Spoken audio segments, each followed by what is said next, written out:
اس لیے ایک حدیث میں آتا ہے رسول اللہ صلی اللہ علیہ وسلم ارشاد فرمایا کل مولود یولد علی الفطرہ، جب اللہ تعالیٰ کسی بھی بچے کو پیدا کرتے ہیں تو اس کی فطرت کو اللہ اسلام پر بنا کر ڈھال کر پیدا کرتے ہیں کہ جس فطرت میں یہ عقیدہ اندر موجود ہوتا ہے کہ معبود صرف اور صرف کون ہے؟ اللہ کی ذات ہے۔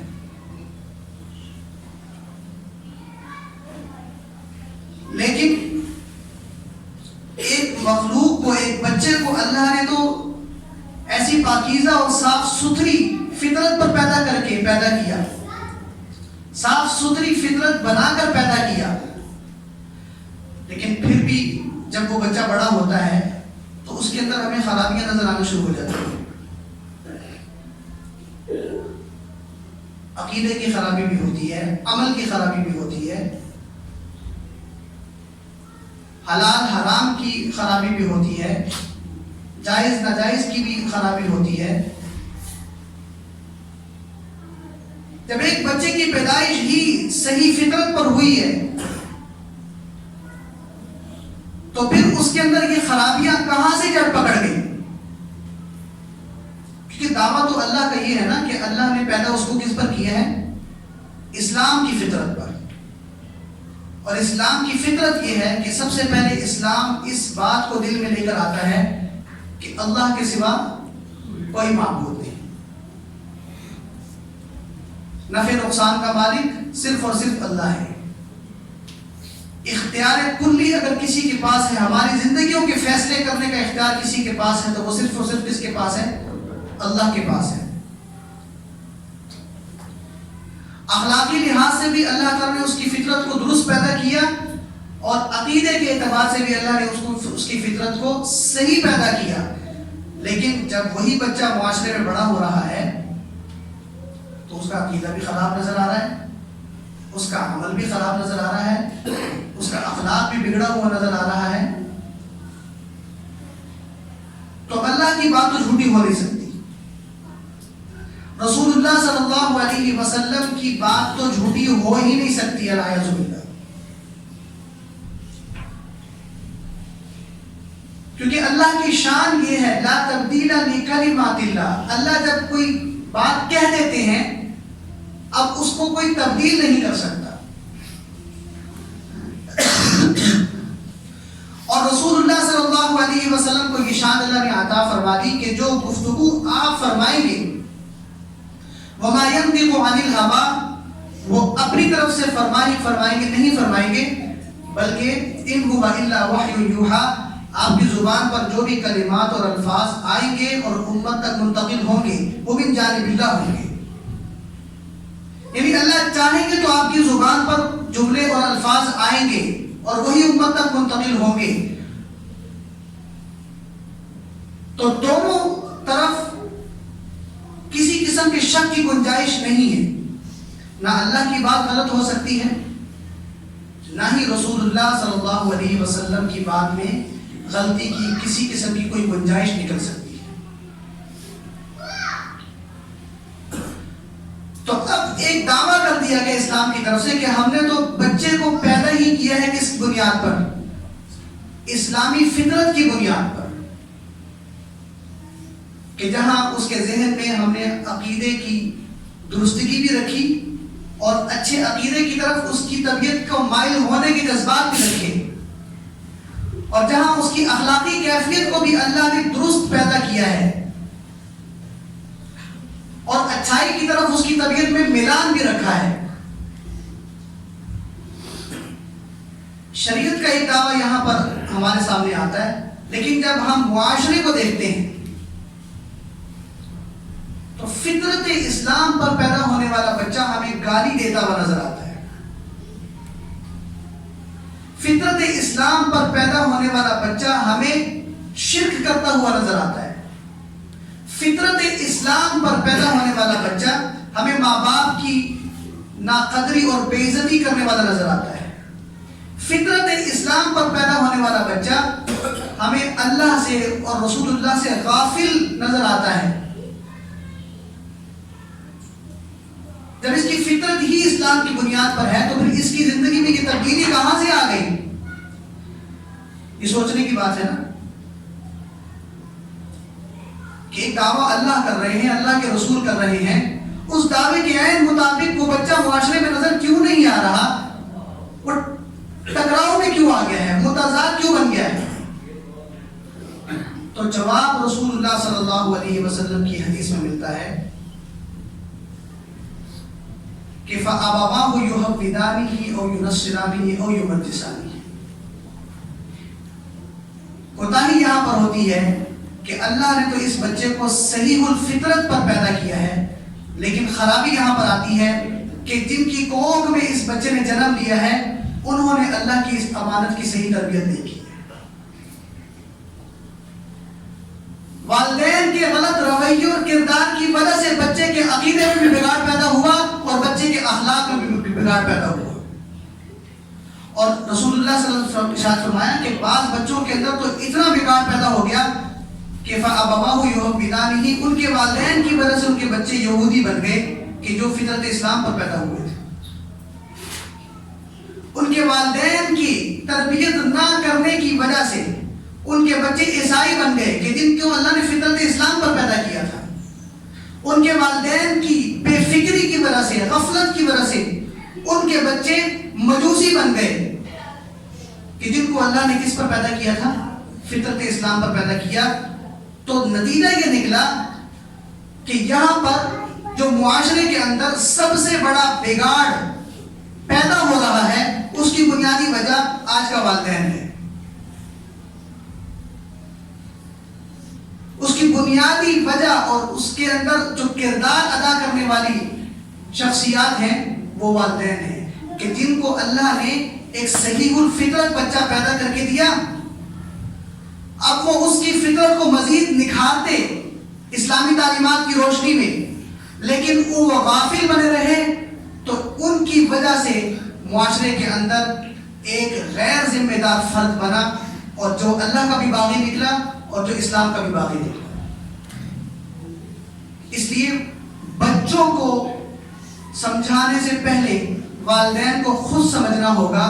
کہ بچوں کی پرورش اور تربیت میں ان کا کیا کردار ہونا چاہیے۔ جو کردار ہم ان کے دل دماغ میں بٹھائیں گے وہی معاشرہ بنے گا اور وہی معاشرے کی تصویر بنے گا۔ آج والدین بری الذمہ ہو کر پھرتے ہیں، ہر بات میں بچے کی غلطی، ہر بات میں بچے کی غلطی۔ کبھی آپ نے ابھی اپنی 15 16 17 18 سال کی زندگی کو دیکھا ہے کہ یہ بچہ ہمارے گھر میں 18 سال سے پرورش پا رہا ہے، 20 سال سے پرورش پا رہا ہے؟ کبھی اپنی اس 20 سالہ زندگی کو بھی بیٹھ کے سوچا ہے کہ ہم نے ان 20 سال میں اس بچے کو اخلاقی طور پر، عقیدے کے طور پر کیا دیا ہے؟ کتنا دین اس کے دل دماغ میں بٹھانے کی کوشش کی ہے 20 سال میں؟ اور آج کل کے معاشرے میں اگر کوئی یہ سوچنے بیٹھ جائے تو نتیجہ صفر نکلے گا کہ توجہ ہی نہیں ہے۔ اب یہ بہت بڑی اللہ کی امانت میں خیانت ہو رہی ہے۔ اس لیے یہی اولاد کہ جس کو اللہ نے فطرت اسلام پر پیدا کر کے ہمارے گھر بھیجا اور ہم نے غفلت والی پرورش کر کے اس بچے کے عقیدے کو بھی بگاڑ دیا، اخلاق کو بھی بگاڑ دیا، اور وہ بچہ معاشرے کے اندر جہاں اپنی صلاحیتوں کو درست سمت میں استعمال کر سکتا تھا اس کی تمام تر صلاحیتیں غلط طرف چلی گئی۔ تو چونکہ بنیاد کون بن رہا ہے؟ ماں باپ بن رہے ہیں، تو اب اللہ تعالیٰ کے قانون کو توڑنے کی سزا بھی بہت بڑی اور بہت بھیانک ہو سکتی ہے۔ اس لیے قرآن میں آتا ہے یہ وہ تمام بچے کہ جن کی تربیت میں والدین نے کردار ادا نہ کیا اور ان کا عقیدہ بھی بگڑ گیا، ان کے اخلاق بھی بگڑ گئے اور وہ اسی طرح سے زندگی گزارتے ہوئے دنیا سے چلے گئے، تو بروز قیامت جہاں ایک بچہ حافظ قرآن بن کر اپنے والدین کی شفاعت کے لیے اللہ سے گزارش کر رہا ہوگا، جہاں ایک بچہ عالم دین بن کر اپنے خاندان کی سفارش کے لیے اللہ سے سفارش کی درخواست کر رہا ہوگا، وہاں پر کئی قسم کی اولادیں زبان سے یہ بد دعا دیتی بھی نظر آ رہی ہوں گی، ربنا آتہم ضعفین من العذاب والعنہم لعنا کبیرا۔ اے اللہ تو آج ہمیں تو ہماری بد عقیدگی کی وجہ سے، بد اخلاقی کی وجہ سے جہنم میں ڈال رہا ہے، لیکن ہم تجھ سے یہ درخواست کرتے ہیں ہمارے والدین کو اس سے دگنا عذاب دے جتنا ہمارے لیے تو نے آج لکھ دیا ہے۔ وَلْعَنْهُمْ لَعْنًا كَبِيرًا، اور جتنی لعنت کے آج ہم مستحق بنے ہیں بدعملی کی وجہ سے، بد عقیدگی کی وجہ سے، ہمارے والدین کو اس سے بڑی لعنت کا مستحق بنا دے۔ کیا بچہ اگر دنیا میں کسی والد کو گالی دے، والد برداشت کر سکتا ہے؟ بد دعا دے تو برداشت کر سکتا ہے؟ لیکن جس نہج پر ہم اپنے بچوں کی تربیت کر رہے ہیں، ان کی پرورش کر رہے ہیں، یہی بچے اگر آج ان کے بارے میں ہم نے نہ سوچا تو کل قیامت کے دن یہ ان بد دعاؤں کا سامنا ہمیں کرنا پڑ سکتا ہے۔ اللہ سب مسلمانوں کی حفاظت فرمائے۔ ہر مسلمان کی دعا ہوتی ہے نا کہ اللہ میری اولاد کو میری آنکھوں کی ٹھنڈک کا ذریعہ بنا۔ اور اگر کوئی بچہ فوت ہو جاتا ہے تو اس کا جنازہ پڑھا جاتا ہے، آپ صلی اللہ علیہ وسلم نے اتنی خوبصورت دعا جنازہ پڑھتے ہوئے بتائی، اللہم اجعلہ لنا اجرا وذخرا واجعلہ لنا شافعا ومشفعا، کہ یا اللہ یہ جو بچہ تو نے مجھے دیا تھا فوت ہو گیا، تو نابالغ بچے کی جنازے کی دعا الگ سے سکھائی آپ صلی اللہ علیہ وسلم نے۔ اور والد اس کے جنازے کے سامنے کیا دعا کرتا ہے کہ اے اللہ اس بچے کو میرے لیے دنیا آخرت میں ذخیرہ بنا دے، شافعاً و مشفعاً، اور اس کو میرا سفارشی بنا دے۔ اور ایسا سفارشی کہ مشفعاً جب یہ سفارش میرے حق میں کرے تو پھر تو اس سفارش کو ضرور قبول بھی کر لے۔ اس لیے حدیث میں آتا ہے نا کہ جب کوئی بچہ کسی کا بچپن میں فوت ہو جاتا ہے بلوغت سے پہلے کہ جب تک اس کے اوپر احکام شریعت لاگو نہیں ہوتے تو قیامت کے دن اس بچے کو اللہ تعالیٰ والدین کے لیے سفارشی بنائیں گے، اور وہ یہ سفارش کرے گا کہ یا اللہ دنیا میں اپنے والدین کے ساتھ زندگی نہیں بتا سکا، اور آج میری زندگی کا فیصلہ جنت والی زندگی کا کر دیا گیا ہے، تو میں تجھ سے گزارش کرتا ہوں کہ جو دنیا میں والدین کی شفقت سے محروم رہا، جنت میں اس شفقت کو مجھے عطا فرما، اور وہ جنت میں اپنے والدین کو ساتھ لے جائے گا۔ لیکن اگر کردار دوسرا سامنے آ گیا کہ اولاد جہنم کی طرف جا رہی ہے اور وہ اللہ کو کہہ رہی ہے کہ یا اللہ اکیلے نہیں جائیں گے، بلکہ ان ذمہ داران کو، سرپرستوں کو ساتھ لے کر جائیں گے کہ جن کے ساتھ ہم نے زندگیاں گزاری، جن کے گھر میں ہم نے پرورش پائی، جنہوں نے ہماری تربیت کی، اگر وہ ہماری تربیت صحیح طرح کر دیتے، ہماری پرورش درست کر دیتے، ہمیں حلال حرام کی تمیز سکھا دیتے، جائز ناجائز کی تمیز سکھا دیتے، تو یا اللہ قیامت کے دن جہاں ایک بچہ اپنے رب سے گزارش کر رہا ہے کہ یا اللہ مجھے جنت میں میرے والدین کے ساتھ لے جا، تو وہیں پر بد عقیدے پر تربیت پانے والا بچہ اور بد اخلاقی کی تربیت پانے والا بچہ اپنے والدین کے لیے بد دعا بھی کرتا نظر آئے گا کہ میں جہنم میں اکیلا نہیں جاؤں گا، میرے والدین کو میرے ساتھ بھیجنا۔ اور جہنم میں جس عذاب کا آپ نے میرے لیے متعین کر دیا، جس عذاب کو، اس سے دگنا عذاب میرے والدین کو عطا کر دو، اور جس لعنت کا مستحق ہمیں بنا دیا گیا اس سے دگنی اور بڑی لعنت کا مستحق ہمارے والدین کو بنا دو۔ اس لیے رسول اللہ صلی اللہ علیہ وسلم کی اس حدیث سے پتہ چلتا ہے کہ بچوں کے اندر جو بگاڑ پیدا ہوتا ہے اس میں جو بہت بڑا کردار ہوتا ہے وہ کس کا ہوتا ہے؟ وہ والدین کا ہوتا ہے۔ اس لیے والدین کو سوچنا چاہیے کہ اللہ نے ہمیں یہ اولادیں عطا کی ہیں،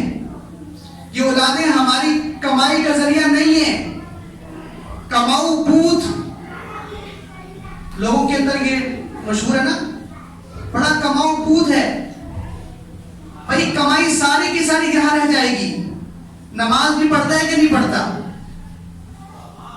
بڑے چھوٹے کی اس کو عزت اور قدر ہے بھی کہ نہیں، ماں بہنوں کی عزت کرتا بھی ہے کہ نہیں کرتا۔ آج فحاشی اور عریانی اس قدر پہنچ چکی ہے کہ نوجوان اپنی ماں بہن کے علاوہ کسی کو ماں بہن سمجھنے کے لیے تیار ہی نہیں ہے۔ میں نے خود کتنے نوجوانوں کی زبانوں سے یہ سنا ہے کہ وہ کہتے ہیں کہ ہم اپنی نظریں کیوں جھکائیں، بہن تو ہم صرف اسی کو سمجھتے ہیں جو ہمارے گھر میں بیٹھی ہوئی ہے، جبکہ ہمارے بڑے تو ہمیں یہ تصور دے کے کہتے ہیں نا کہ مائیں بہنیں سانجھی ہوتی ہیں۔ ضروری نہیں ہے کہ جو آپ کے گھر میں عورت موجود ہے وہی آپ کی ماں ہے، وہی آپ کی بہن ہے، محلے میں پڑوس میں رہنے والی خاتون بھی آپ کی ماں بہن ہے۔ نظریں نیچے کرتے تھے، لیکن آج نظریں نیچے نہیں کی جا رہی، اور آج اس طرح کے الفاظ ہماری اولادیں بول رہی ہیں، تو جو الفاظ بول سکتا ہے پھر وہ بہت کچھ کر بھی سکتا ہے۔ چاہے جائے کہ قبل اس کے کہ وہ کرے، ہمیں اپنی سمت کو درست کرنا پڑے گا، اور ہمیں یہ سوچنا پڑے گا کہ یا اللہ ہم سے جو کوتاہیاں ہو رہی ہیں ان کا ازالہ کیسے کیا جائے۔ اور جب انسان کسی خیر کی طرف قدم بڑھاتا ہے تو اللہ تعالیٰ اس کی مدد فرماتی ہے۔ یہ ایسا نہیں ہے کہ آپ کہیں کہ نہیں اب تو کچھ ہو ہی نہیں سکتا، بھئی اللہ ہر وقت ہر کچھ کرنے پر قادر ہے، بشرطے کہ انسان کو ندامت ہو جائے، انسان شرمندگی کا اظہار کر لے اور اپنے آپ کو ٹھیک کرنے کا فیصلہ کر لے کہ اللہ آج تک جتنی کوتاہی اولاد کی تربیت میں ہوئی میں اس سے توبہ کرتا ہوں، اور آئندہ کے لیے اپنی اولاد کی صحیح طور پہ تربیت کروں گا۔ اور تربیت کرنا کوئی مشکل کام نہیں ہے، آپ علماء سے پوچھ سکتے ہیں، ان سے مسائل پوچھ سکتے ہیں، ان سے طریقہ کار پوچھ سکتے ہیں، آپ صلی اللہ علیہ وسلم کی سیرت کے حوالے سے تعلیمات لے سکتے ہیں، اپنے گھر میں اس کا ماحول بنا سکتے ہیں۔ کوئی کرنے والا بنے تو صحیح نا،